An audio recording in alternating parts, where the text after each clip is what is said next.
Hello, everyone, and welcome back to my YouTube channel. I haven't said that in so long, but today we are going to be playing the Twin Coves demo.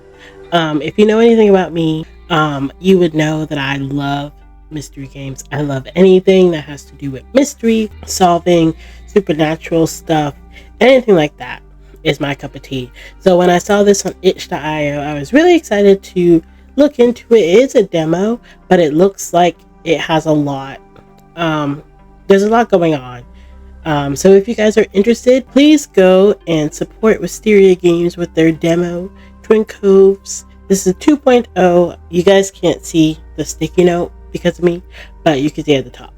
But yeah, I'm very excited.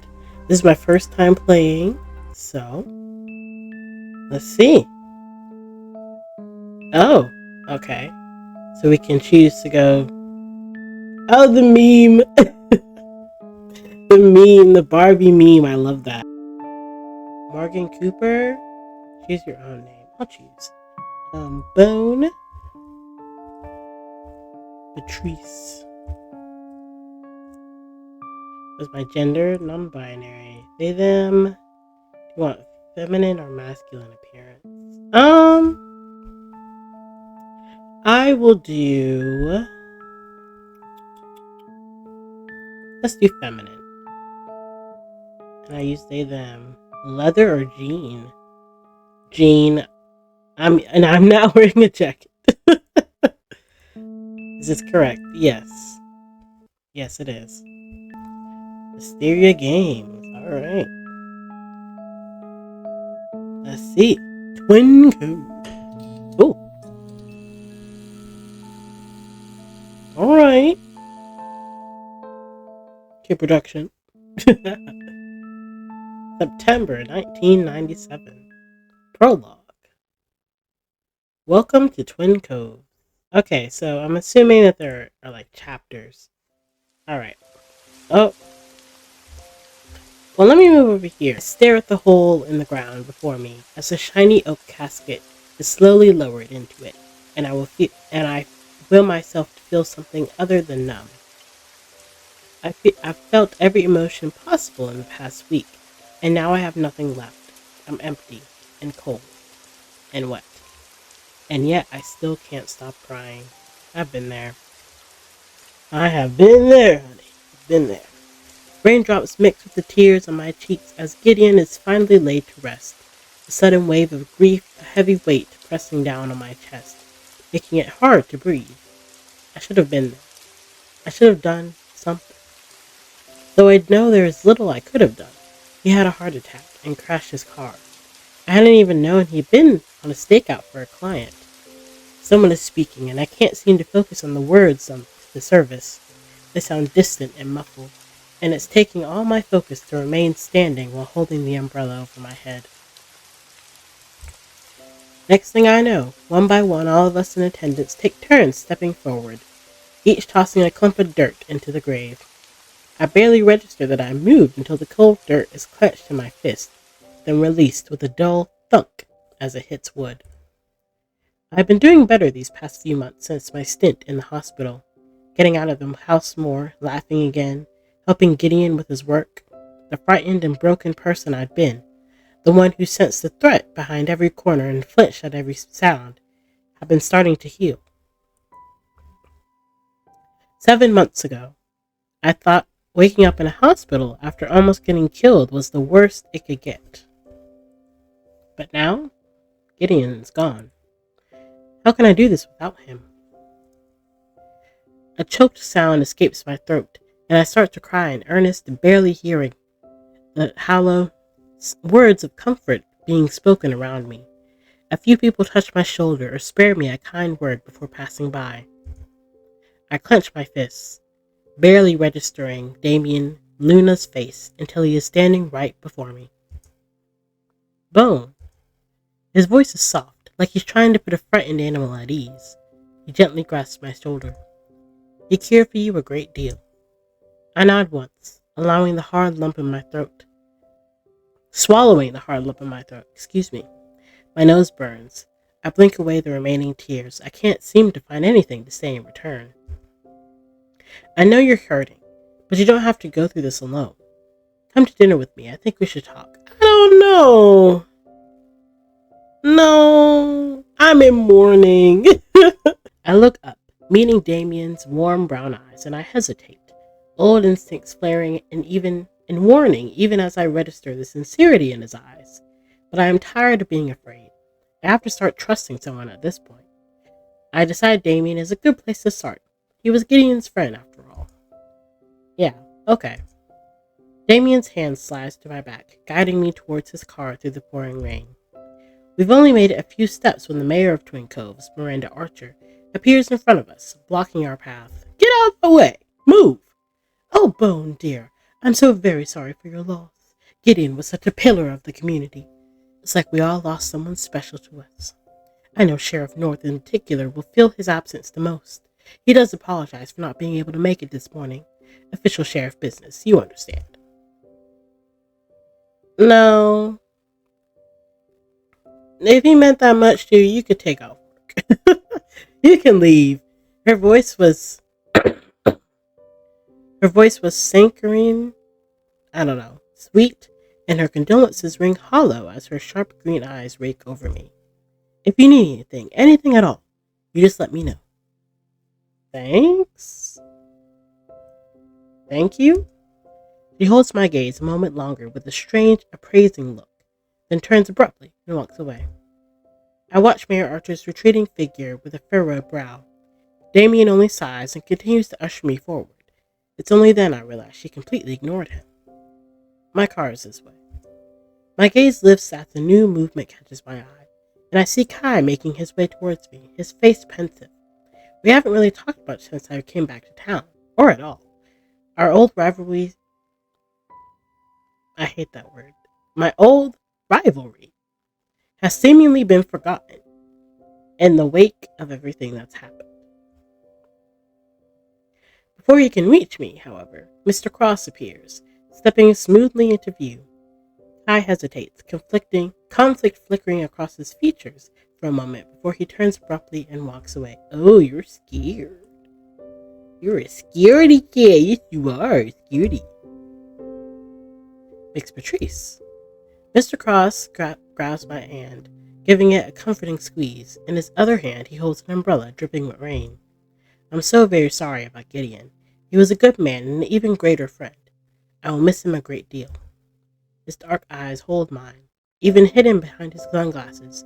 They are full of sincere grief and empathy. I squeeze his hand back and nod. Thank you. Thank you, Mr. Cross. He cared about you a great deal. I can't believe I know, my dear. But you mustn't lose hope. He would not want you adrift and alone. Mr. Cross's eyes slide over to Damien, who places a supportive hand on my back as Xander continues. I'll be here for you, whatever you need, as will Mr. Luna, I'm sure. I nod shakily, blinking back more tears, but Xander and Damien's steadying presence keeps me grounded, their care and anchor in the storm. Xander tosses a glance over his shoulder, eyebrows furrowed for a moment. Did Miranda want something from you? I shake my head and shrug. She offered condolences, then left. Xander frowns, gaze thoughtful. After a moment, he refocuses on me. Pay her no mind. He hesitates, then continues carefully. Have you given any thought on what you will do? Will you stay in Twin Coves? I plan on staying. What I don't say is that I have nowhere else to go. Can't go back to Seattle, and I have no desire to move in with my mom. We don't speak much, and she has her own life in Arizona. Twin Coves has always been home. I've been thinking about continuing in Gideon's line. Oh my god. I've been thinking about continuing in Gideon's line of work, being a private investigator. I hadn't. Not really. Not until Mr. Cross asked. Just as good a plan as any. In that case, I was wondering if you'd be willing to come by Ivy House in a few days. I may have a job for you when you're feeling up to it. I stare at him curiously, but he doesn't elaborate. Yeah, I can do that. Thank you. Gideon often did odd jobs for Mr. Cross, mostly background checks for new employees at Ivy House, the bed and breakfast Xander owns. I had started helping him these past few months. It might be good to have some work to do, keep my mind busy. Bone, I will have Mallory call you. Xander squeezes my shoulder gently. Take care of yourself, Bone, and remember, you are not alone. With that, Xander walks away, heading toward a black town car parked under a large oak tree. The back door is held open for him by a red-haired man who meets my eyes. He gives me a solemn nod before closing the door and circling around to the driver's seat. I look for Kai, but he is long gone by now. Come on, let's get out of this rain. I let him lead me onward, my mind turning over Xander's mysterious request, as well as Miranda Archer's fawning condolences. What was that about? I shake my head, too drained to dwell on it now. I just wanted to get somewhere warm and dry, somewhere I could try to make sense of this aching loss. I turn my head for one last glimpse of Gideon's grave and catch a flash of bright white between the trees. Oh, okay. Amidst the rows of tombstones stands a figure with white hair slicked back from his pale face, reflective sunglasses obscuring his eyes, but even from this distance, I can feel his stare. I freeze, breath catching in my throat, but before I can speak or scream or even focus on the figure fully, he turns and slips behind a mausoleum, disappearing from view. I blink, wondering if exhaustion and grief are making me see things. But no, I'm certain someone had been standing there watching us, and I'm certain I know who it was. Bone? Is everything okay? I slowly turn back to him. I decide to keep the unexpected visitor to myself. I'm not sure why. Yeah, I just wanted one more look before I leave. Damien nods in understanding. He looks so kind. His eyes are so kind. Look at him. We can leave whenever you're ready. I'm ready. Let's get you something hot to drink. You're shivering. His hand returns to my back, guiding me the last few steps to his SUV. I slid into the passenger seat, leaning my head against the window, watching as raindrops slide down the glass in a mirage of little rivulets? I don't know. Damien starts the engine, and the windshield wipers squeak across the glass as he pulls out of the cemetery, onto Twin Coves main road. My mind drifts back to that fleeting glimpse of white hair and dark glasses. Had I really seen it, or had it just been a figment of my imagination? A vision conjured up by lack of sleep and grief? I wasn't sure what unsettled me more, the thought of him really being in Twin Coves, or the thought I could be seeing things. Or perhaps it was a split second where my heart stuttered in my chest, a brief burst of some undefined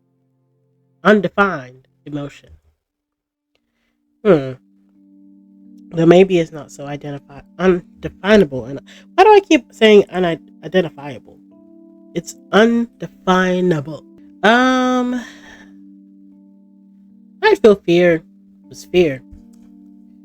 Yeah, I wouldn't be too happy about that. With a deep sigh, I close my eyes as I give into the bone deep exhaustion weighing me down. The world slips away as the car's gentle thrum lulls me into a dreamless sleep. I awake with a start as the car rolls to a stop. I couldn't have been out for more than a few minutes. Blinking groggily, I see we're parked outside the local diner. A neon sign proclaiming Moe's in cheerful cursive letters. I feel that telltale burn in my nose again. Gideon and I's favorite spot. Aw. How sad. We're here. Come on, let's get you inside and warmed up. The inside of the diner is cozy and dimly lit, the booths filled with a smattering of mid-morning patrons. A savory, greasy scent hangs in the air that would normally make my mouth water, but today I barely notice. Damien guides me to a corner booth, and I slide woodenly onto the vinyl seat. An older woman, oh my goodness! Look at her, she's beautiful.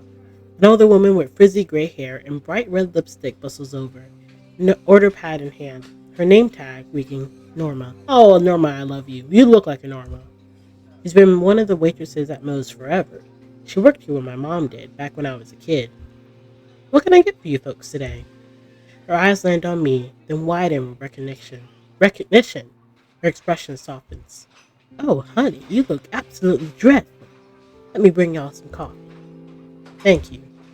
Damien offers her an appreciative smile, and Norma shuffles off behind the counter. I stared numbly down at the table, absently tracing the pattern of cracks in the formica surface. After a few moments, Norma returns with 2 mugs of steaming coffee. The rich, earthy aroma helps. What is that? The rich, earthy aroma helps ground me a little. I wrap my hands around the warm mug, letting the heat seep into my chilled fingers. Norma lingers at our table, her usual no-nonsense manner softening. I'm so sorry I couldn't make it to the funeral today. I asked for the day off as soon as I heard, but the new management wouldn't give it to me. I look up in surprise. New management? He nods, mouth pursing in disapproval. Some fancy investment group or some such bought the place a month back. They've been changing things left and right, trying to streamline operations. She rolls her eyes. I think I got it. Alright. As if slinging hash in a hometown diner needs streamlining. Listen, that's what I've been... that's one thing I don't like about people trying to change small towns, is that there's no need for it to change. I live in a small town, and now we have all these new things.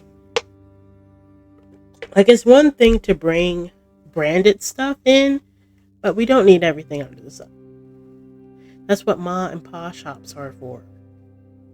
Like, hello? I absorb this news quietly. Mo's been a fixture in town for as long as I can remember. It was a fixture of my childhood. It's where Gideon and I ate countless meals. I don't think I could bear to see it in new hands. No doubt they intend to wipe it clean of all its small town character. Exactly. I look around at Mo's nonsensical Wild West theme, an odd choice for a diner in the Pacific Northwest. Gideon will be rolling in his grave at the news. I almost manage to smile at the thought of his outrage. Norma pats my shoulder gently. You know, all of us will miss Gideon around here. He didn't always see eye to eye with my Rick, but he had a kind heart under all that gruffness. Her eyes missed a bit. I'll miss seeing him every morning for his stack of waffles and OJ, and every afternoon for his double bacon burger and onion rings. He was too young. Young compared to me. If only he took better care of himself. His heart wouldn't have. She gives a watery smile and attempts to laugh, though it's choked. I'll miss him, that's all. Me too. That's all I can manage to say. She gives my shoulder a final squeeze. You two take your time, it's on the house today. Thank you, Norma. Aw. We sip our coffee in silence after she bustles away. I stare into my swirling dark brown liquid, memories of Gideon flickering through my mind. My throat tightens, but the grief feels less raw now. Sitting here in this familiar old diner, I can almost imagine him strolling through the door, adjusting his faded fisherman's cap as he slid into the stool beside me. I take a deep breath to meet Damien's gaze across the table. So what did you want to talk about? I take a small sip, letting the heat spread through me. Bone, it's about Gideon's will. Will? Huh? Will? What do you mean, Will? I freeze my mug halfway to my lips. Slowly I set it down, my heart already sinking with dread. Damien hesitates, as if choosing his words carefully. He left you, well, everything. His house, his savings, his businesses. It's all yours. I stare at him blankly, certain I have misheard. What? That can't be right. It is. Gideon wanted to make sure you were provided for. He may have been a grouchy old werewolf at times, but I'm speechless, completely overwhelmed. I'd expected Gideon's possessions to go to his family, like his niece, or maybe to the pack. Never in a million years did I anticipate he would leave everything to me. Even in death, Gideon is trying to take care of me. That familiar lump in my throat returns, and I attempt to keep the tears at bay, turning my face to look out to the window, onto the bay as I wet my eyes with my sleeve. I struggle to find my voice. I know he had been estranged from his family for a long time, but I heard he got back in touch with them when I was in Seattle. You mentioned a niece? Delilah? Damien sets his mug aside, laying a hand over mine. His skin is warm and dry, a little rough. He did, yes. They have been reconnecting over the year. Then why did he leave it all to me? Shouldn't it go to his family, his real family? I can't bring myself to say it, however. I love this art. Look at this. Look at this. He's so pretty. Look at that. He loved you, Bone, so much. I don't think it will come as a surprise to you that he thought of you as family. You were like a child to him. But I wasn't. Not legally. With werewolves, our pack is our family. Yes, that includes blood relatives, but it also includes those we choose. Gideon chose you for his family bone, for his pack. Damien clears his throat. Just as you are a part of my pack too, if you'd like to be. Oh, what? Me? But I'm not a werewolf. And I thought Gideon may have left Paloma, but pack bonds don't break so easily. He will always be a part of the Paloma Lake pack, my pack, and any member of Gideon's is a member of mine. My throat tightens with a swell of bittersweet emotion. A fresh wave of grief threatens to crash over me, but I force it back. I take a deep, shaky breath. I don't know what to say. You don't need to say anything. Just know we're here for you, if you need us. This is not where I expected the conversation to go earlier when Damien asked me to accompany him. I almost expected him to tell me I needed to leave Gideon's cottage and find somewhere else to live. I had expected his house to go to someone else, but he left it to me. He left everything to me. A thought hits me. They won't be mad, will they? Gideon's family? That he left me? I still can't bring myself to say it out loud. Damien lets out a surprised laugh, startling me. No, far from it. They knew. He changed his will recently, actually. They wanted to meet you as well. They were at the funeral today, but they wanted to meet under happier circumstances. Oh, that's nice. That's so sweet. We know you've had a difficult time recently. I nod, eyes sliding away from him to look out the window again.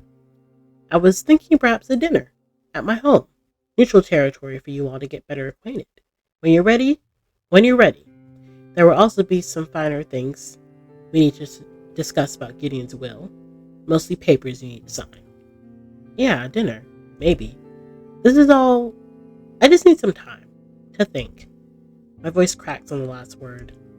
Damien gently squeezes my hand. Of course, take all the time you need. I know this is a lot to process right now. So I'm assuming it's Gideon, my dad, like an a father figure. Is that what's going on here? Because at first I thought that we were in love. I stare out the passenger window as Damien drives me home, watching the familiar streets of my hometown slide by. It is strange to think of Gideon's house as mine now. The place where I had sought refuge 7 months ago is now mine permanently, left to me by a man who had been far more than just my mentor. My throat tightens again, and I quickly blink back the sting of tears. There will be time to cry later, in private. For now, I long to curl up in the familiar comfort of Gideon's old couch and sleep. As we pull up the long gravel driveway to Gideon's little seaside cottage, I frown at the sight of another car parked off to the side. It takes me a moment to recognize it. Kai's Jeep. What is he doing here? I hesitate. Damien's eyes the deep, warily. Do you want me to come in with you?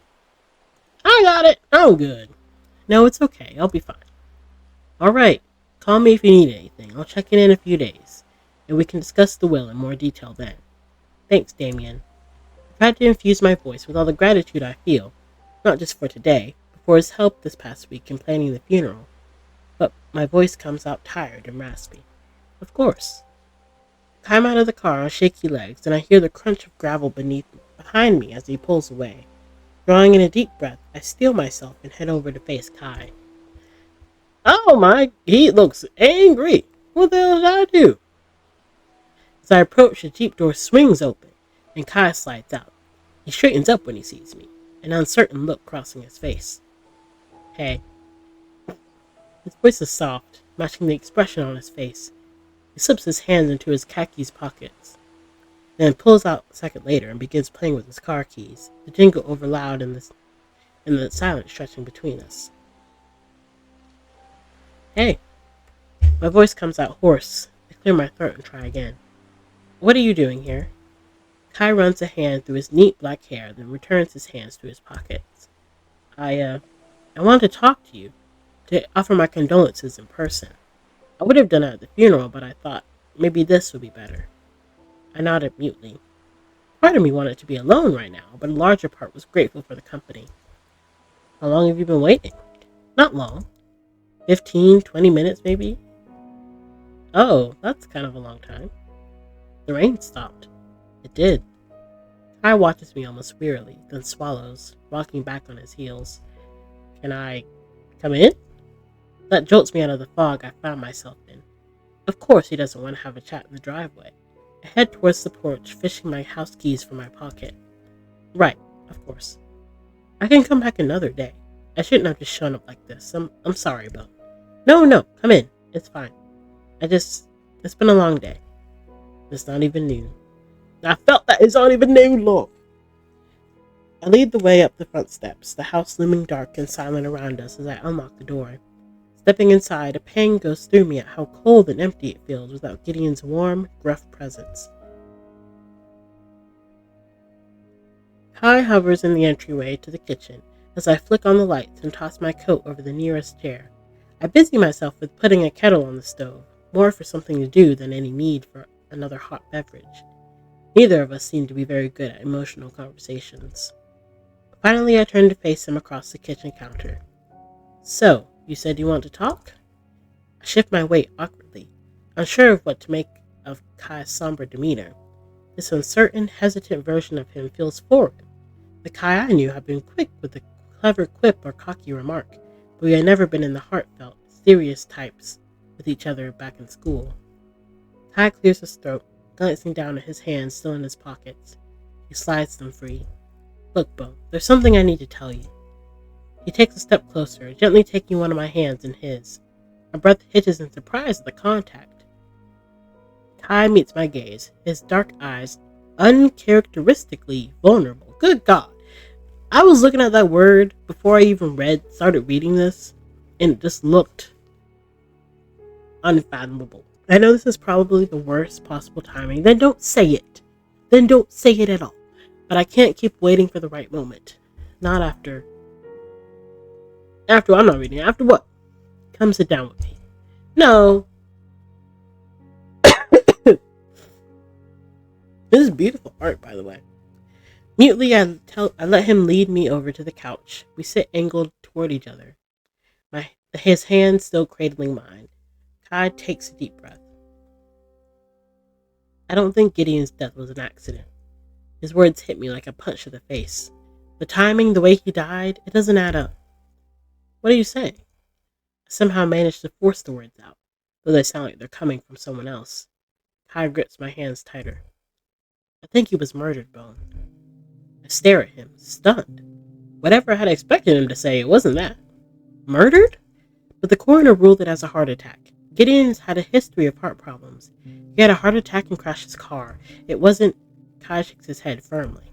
I've been digging into it the past few days. Something felt off. Call it a hunch, but I think someone wanted him dead. And I think they killed him and made it look like an accident. Or caused his heart attack somehow. Oh well. And if someone killed him, you may be in danger as well. I have the strange, sudden urge to laugh in his face. I'm in danger? Well, add it to the list of people who want me dead, I guess. My mind flashes back to the figure I saw standing in the graveyard earlier today, his white hair bright against the browns and grays of the cemetery. My forehead begins to throb, and I pull a hand from Kai's grip to rub my fingertips over the raised scar that still lingers across my hairline. But Gideon? Murdered? It can't be true. And yet, the tiniest seed of doubt begins to take root in my mind. What if Kai is right? What if someone had wanted Gideon dead? If Gideon had been killed, did that mean the danger had truly followed me from Seattle? Am I to blame for his death? If whatever happened to me in the city is connected to his death somehow, what makes you think it was not an accident? Just call it a journalist's intuition. He rubs the back of his neck, eyes darting away from mine. Had he been acting differently? Did he tell you what he was doing that night? I think back to the weeks before Gideon's death. Had he been acting oddly? He had been handling a few cases on his own, and he was tight-lipped about the details. The night he died, he left on a stakeout, but he had never told me the client or where he'd be going. I hadn't thought much of it at the time. Was something else going on? Something Gideon was keeping from me? My whole head began to throb, and the room begins to spin, my mind turning the possibility over and over in my mind like a toy boat caught in the undercurrent. If it was somehow connected to what happened in Seattle. I gripped my shoulder.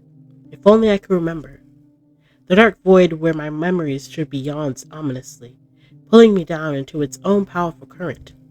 No, shake my head sharply, as if the motion can physically dislodge the thought.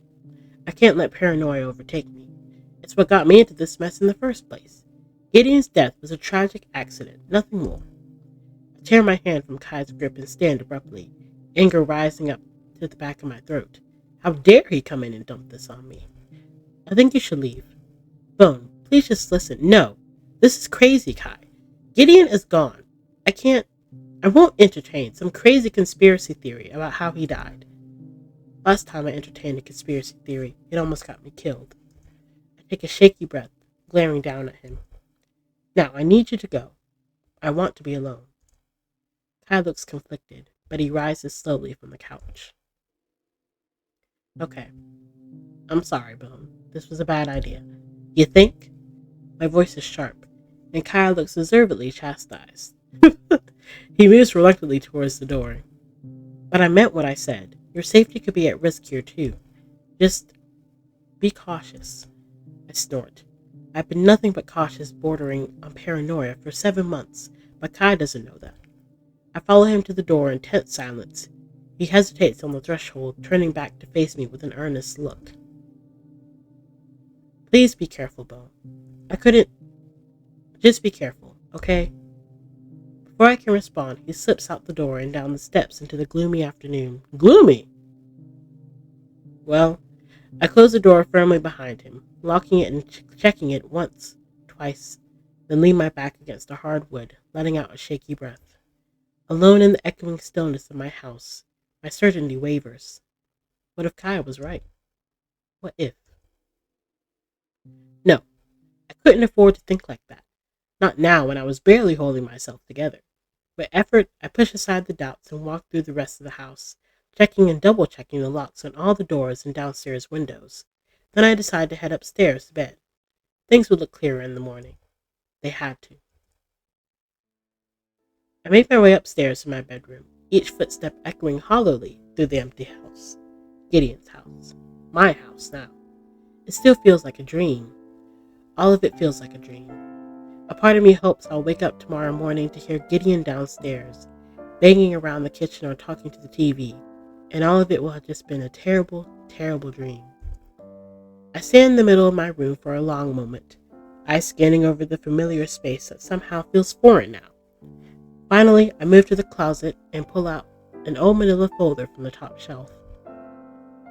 Nestled inside are random newspaper clippings, mostly articles I read about a series of deaths in Seattle. There's also a letter, tucked at the back, along with the funeral program, a picture of a group of friends on the front, and a beautiful woman front and center. There's a few other random papers, and I shuffle them around, accounting for them all one by one. Then I replace the folder, sliding it back into its spot on the shelf. There's still something niggling. Niggling? Whoa. There's still something niggling at the back of my mind. I don't know if I said that right.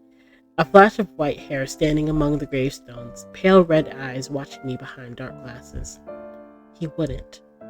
There, shoved behind some old coats, are the 2 boxes I had brought with me from my Seattle apartment. I drag them out and kneel down, riffling through the contents. Most of it was mundane items I hadn't bothered unpacking yet. Some clothes, books, random knickknacks.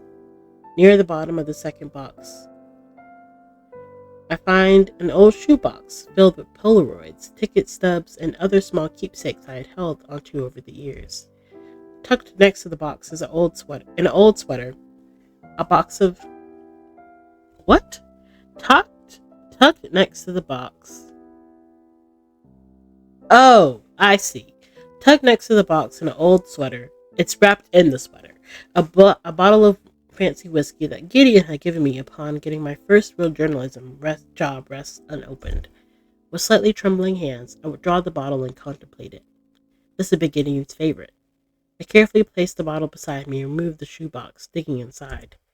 I moved aside a tangled necklace, a crumpled receipt, and a few loose foreign coins until I uncovered the nondescript black business card I'd been looking for, tucked against the side. Azria. Okay. My breath catches at the sight of the small rose printed on one side, and my free hand absently reaches to my opposite shoulder. rubbing the identical rose tattoo permanently etched into my skin. A deal and a reminder. I turn the card over with a slightly trembling hand. There, in crisp white lettering, is a phone number. I sit back on my heels, card clutched in my fist. My heart begins to pound against my ribs.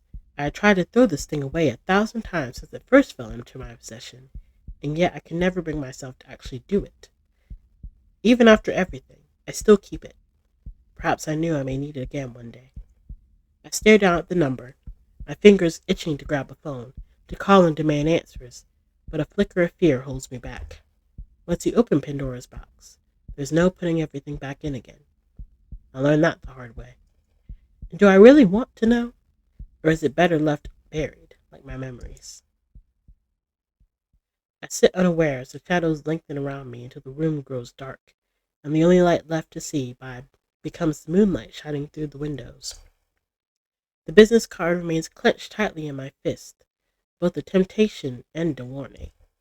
Finally, I drop the card back into the box, but I grab the whiskey, setting the bottle down on the nightstand before I head to the bathroom to get ready for bed. I needed sleep, a lot of it.